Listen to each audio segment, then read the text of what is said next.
Hello, everyone! Today in this lecture, I am going to explain one of the most powerful and emotional poems ever written, Do Not Go Gentle Into That Good Night by Dylan Thomas.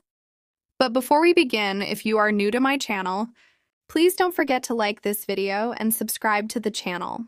Let's first talk about the background, theme, and main message of this poem.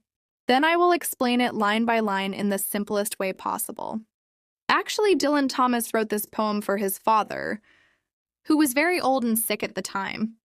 His father had once been a strong and passionate man, but now he was losing his strength and sight. The poet could not bear to see his father quietly accepting death. So he wrote this poem as a message, begging his father to fight against death and not give up. The main theme of the poem is resistance against death. It tells us that even when we grow old, we should continue to live with energy, hope, and courage. The poet wants everyone, especially his father, to fight until their very last breath. Now let's start the line-by-line explanation. Do not go gentle into that good night. The poet begins by telling people not to accept death quietly. Simply, he is asking people not to give up easily when death approaches.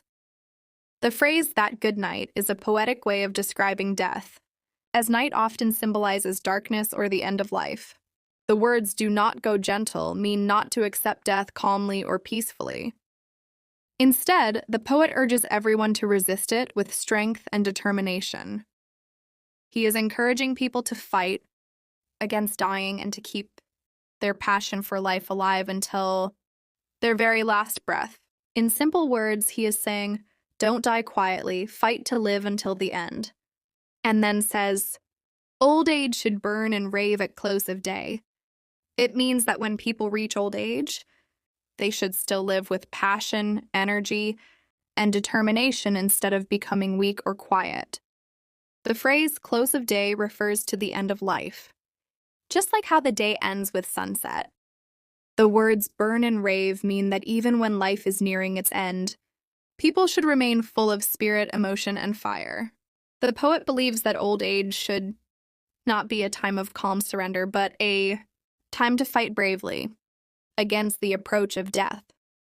In simple words, he is saying that even when you are old and close to dying, you should live fiercely and not let your inner fire fade away. Rage against the dying of the light. In this line, the poet is urging people to fight strongly and passionately against death. The word rage means to show intense anger, energy, or resistance. By repeating it twice, the poet emphasizes how fiercely one should struggle against the end of life. The phrase, the dying of the light, refers to death, just as light represents life and darkness symbolizes death. So when the light is dying, it means that life is coming to an end. The poet wants people not to accept death calmly or quietly, but to fight it with all the strength and courage they have. In simple words, he is saying that when death comes closer, do not surrender, fight hard to keep living and to keep the light of life burning as long as possible. The wise men at their end know dark is right. In this line, the poet is talking about wise men, those who are intelligent and thoughtful. He says that when wise men reach the end of their lives, they understand that dark is right. The word dark here symbolizes death, and the phrase dark is right means that death is a natural and unavoidable part of life. Wise men know that everything that lives must eventually die, and they accept that truth with understanding. However, even though they know death is inevitable, the poet suggests that they should still not accept it passively. In simple words, he means that even the wisest people, who know that death is natural, should still fight against it and live with strength until the very end. And then says, because their words had forked no lightning they. Now the poet explains why wise men do not accept death quietly. The phrase, their words had forked no lightning, means that their words or ideas have not made a powerful impact or created great change in the world. The word forked suggests something that splits and flashes suddenly, like a bolt of lightning, which symbolizes brilliance, energy, and influence. So even though wise men understand that death is natural, they feel regret that their wisdom or speech has not shone brightly or influenced others as strongly as they wished. Because of this, they do not go peacefully into death, but instead fight against it, wanting to achieve more and leave a greater mark before their light goes out. In simple words, the poet means that wise men resist death because they feel their words have not yet made the strong difference they hoped for in life. Do not go gentle into that good night. Again, in this line, he repeats his main message to make it stronger and more emotional. He is telling people once again not to accept death quietly or peacefully. The phrase, that good night, is a metaphor for death, where night represents the darkness that comes when life ends. By saying, do not go gentle, the poet means that people should not give up easily or fade away without resistance. Even though death is certain, he believes that one should fight it with all the energy, passion, and courage they have left. In simple words, the poet is saying that we should never surrender to death without a struggle. We should keep fighting to live fully until the very last moment. And then says, good men, the last wave by, crying how bright. Now he talks about good men, meaning kind, moral and honorable people who have done good deeds throughout their lives. The phrase, the last wave by, suggests that these men belong to the last generation or are at the end of their lives, just like the final waves that reach the shore before fading away. When the poet says they are crying how bright, he means that these good men look back on their lives and wish that their actions, their deeds, had shone more brightly or made a stronger impact in the world. Even though they have lived well, they still feel that they could have done more or achieved greater things. So this line shows that even good people, when facing death, feel a mix of regret and longing for their lives to have meant more. They too fight against the fading of life's light. Their frail deeds might have danced in a green bay. In this line, the poet continues to describe the good men from the previous line. The phrase frail deeds means their good actions or accomplishments, which they now see as weak, small, or fragile when compared to the greatness they wished to achieve. The image might have danced in a green bay is a beautiful metaphor. A green bay refers to a calm, shining area of the sea or ocean where light reflects on the water and makes it look green.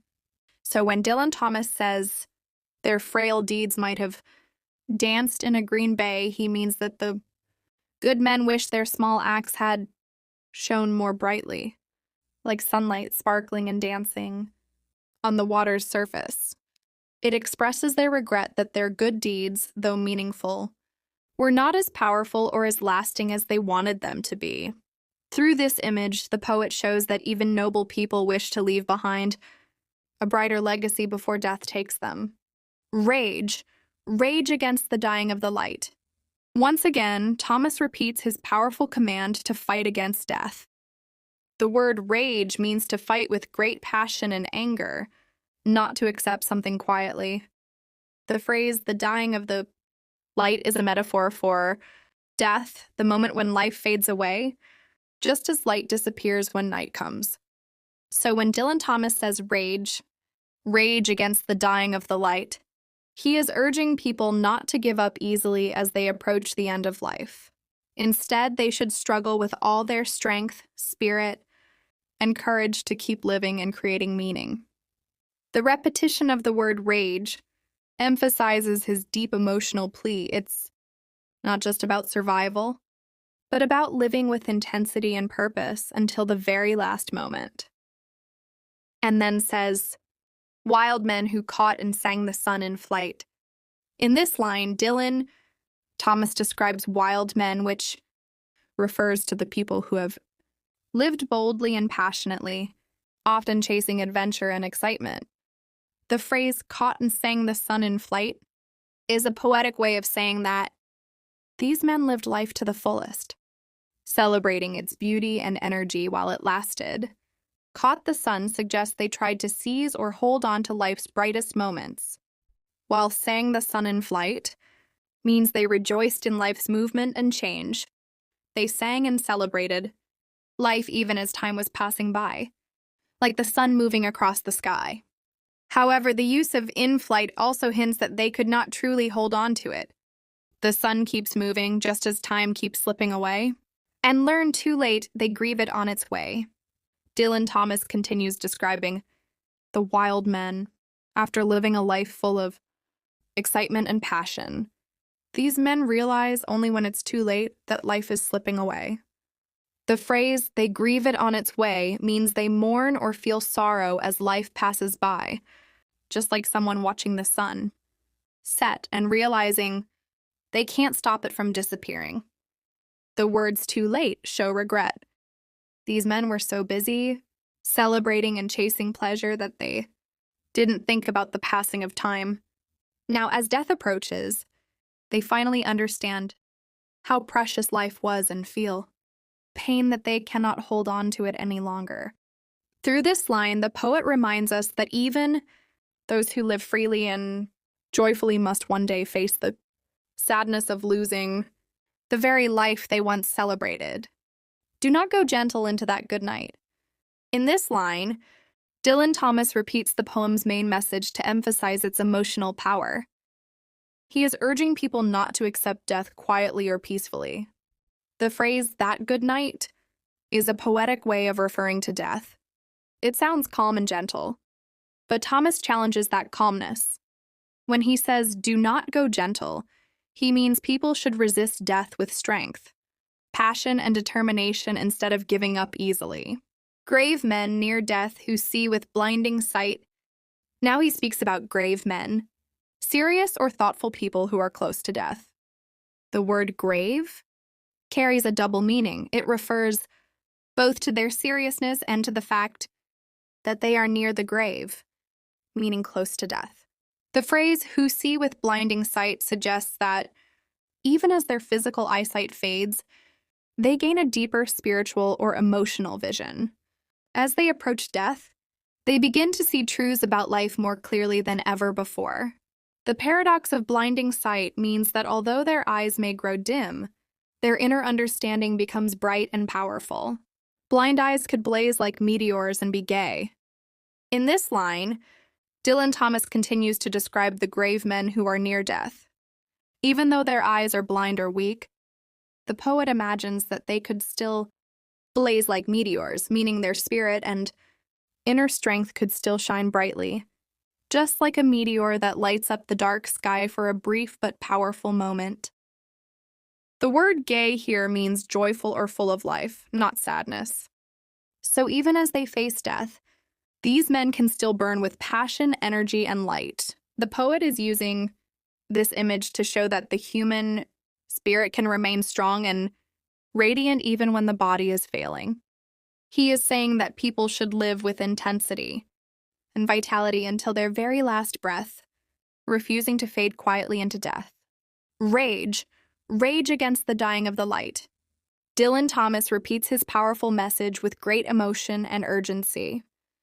He is urging people to fight fiercely against death and not to give up easily, as life comes to an end. The word rage means to struggle with passion and strength, not with anger at others, but with a deep desire to keep living. The phrase, the dying of the light, symbolizes death or the end of life, as light often represents life, hope, and awareness, and then says, "And you, my father, there on the sad height." In this line, the poet turns his attention directly to his father, making the poem deeply personal and emotional. The phrase sad height refers to the edge or brink of death, a place between life and death, where his father is standing metaphorically as he nears the end of his life. The word sad expresses the deep sorrow and pain that both the poet and his father feel in this moment.